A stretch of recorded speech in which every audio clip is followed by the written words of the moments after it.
Na tomto videu vidíme Lukáše, jak si jde pro balón. Lenka místo, aby roztáhla hru k lajně, tak tam zůstává stát a následně se tam Lukáš začíná točit směrem k lence, což nevytváří předpoklad pro dobrou přihrávku.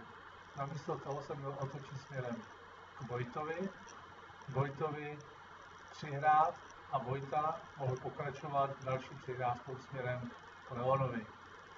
Bohužel nestalo se.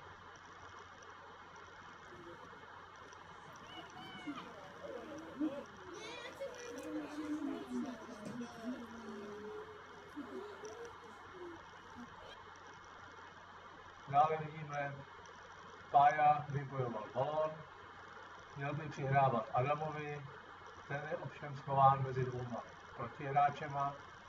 Opět místo, aby dostal hru do lejny a naběhnul si na přihrávku, tak neudělal v podstatě nic.